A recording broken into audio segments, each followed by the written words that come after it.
Let's go to the president right now, live at the White House. That we've been having for the last several weeks, and I want to wish, again, everybody a happy 4th of July. Over the July 4th weekend, my team and I had a series of discussions with congressional leaders in both parties. We've made progress, and I believe that greater progress is within sight, but I don't want to fool anybody. We still have to work through some real differences. Now, I've heard reports that there may be some in Congress who want to do just enough to make sure that America avoids defaulting on our debt in the short term, but then wants to kick the can down the road when it comes to solving the larger problem of our deficit. I don't share that view. I don't think the American people here sent us here to avoid tough problems.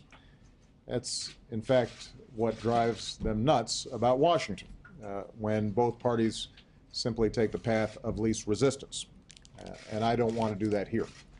I believe that right now we've got a unique opportunity to do something big, to tackle our deficit in a way that forces our government to live within its means, that puts our economy on a stronger footing for the future, and still allows us to invest in that future. Most of us already agree that to truly solve our deficit problem, we need to find trillions in savings over the next decade, and significantly more in the decades that follow. That's what the Bipartisan Fiscal Commission said. That's the amount that I put forward in the framework I announced a few months ago. That's around the same amount that Republicans have put forward in their own plans. And that's the kind of substantial progress that we should be aiming for here. To get there, I believe we need a balanced approach. We need to take on spending in domestic programs, in defense programs, in entitlement programs, and we need to take on spending in the tax code, spending on certain tax breaks and deductions for the wealthiest of Americans. This will require both parties to get out of our comfort zones and both parties to agree on real compromise. I'm ready to do that. I believe there are enough people in each party that are willing to do that. And what I know is that we need to come together over the next 2 weeks to reach a deal that reduces the deficit and upholds the full faith and credit of the United States government and the credit of the American people. That's why, even as we continue discussions today and tomorrow, I've asked leaders of both parties and both houses of Congress to come here to the White House on Thursday so we can build on the work that's already been done and drive towards a final agreement. It's my hope that everybody's going to leave their ultimatums at the door, that we'll all leave our political rhetoric at the door, and that we're going to do what's best for our economy and do what's best for our people. And I want to emphasize, I said this at my press conference, this should not come down to the last second. I think it's important for us to show the American people and their leaders that we can find common ground and solve our problems in a responsible way. We know that it's going to require tough decisions. I think it's better for us to take those tough decisions sooner rather than later. That's what the American people expect of us. That's what a healthy economy is going to require. That's the kind of progress that I expect to make. So I promise I will keep you guys updated as time goes on. All right? All right, that was the president speaking on essentially where we stand right now. Let's go back to Kentucky Senator Rand Paul. First of all, Senator, thank you for hanging on with us through the president. What did you make of his comments initially? Well, I hope he's sincere about it, but if he really wants to come forward and do something really good for the country, it really needs to be something that binds future Congresses. If you just talk about, oh, we're going to cut $2 trillion over 10 years, there's no guarantee that a future Congress will abide by that agreement. So there's really very flimsy guarantee there. But if you have a balanced budget amendment to the Constitution, future Congresses will have to balance the budget.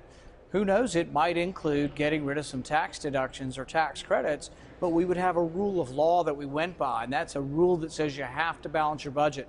I am convinced that Congress, the president, no matter which party, are not responsible or trustworthy enough to do this without binding them by the chains of the Constitution. You have to have an amendment. You have to say you have to balance the budget, or I don't believe it'll ever happen. He did throw out a little bit in terms of a time frame, speaking about 2 weeks. You will meet on Thursday, so with members from both chambers and both sides of the aisle. I do know that Senator Mitch McConnell is one of those that will be at the White House on Thursday. Again, what do you hope? Obviously, you'll speak before everybody goes in as to what you hope comes out of that meeting. Do you expect anything to come out of that meeting? Well, I think really what has to happen is both sides have to come together, but we have to acknowledge the problem is spending. We're spending $1 out of $4 in the economy on government. We used to do 1 out of 5. It's risen dramatically in the last few years, so spending is out of control. We've got to cap and control federal spending, but it's not really on the revenue side. We pay plenty in taxes. You talk to anybody who looks at their paycheck and ask them, do you think you're paying too little in taxes? You'll find a very small minority of people who think they're not paying enough in taxes. We're paying plenty in taxes, but we've got to do something about the spending. Is there anything that would appease you in terms of an increase in taxes? Anything at all? I mean, is there anything they can give you on one side that would make you say, okay, I'll agree to this and this tax increase? Right. Well, I voted to get rid of the ethanol credit. So I do think that we could get rid of some tax credits and deductions. But if we do that, it has to be part of getting lower rates. So I was always a fan of Steve Forbes' plan to have a flat rate and less deductions. But if we're just going to get rid of deductions, that is basically increasing taxes on the economy.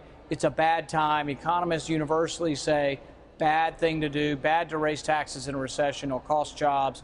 So I would do it, but only in the context of lowering and flattening rates. All right, one final thing for you, Senator Paul. The president did mention this kicking the can down the road. I know over the weekend some Republicans floated the idea of a mini deal out there that might give you 6 to 8 months to play with.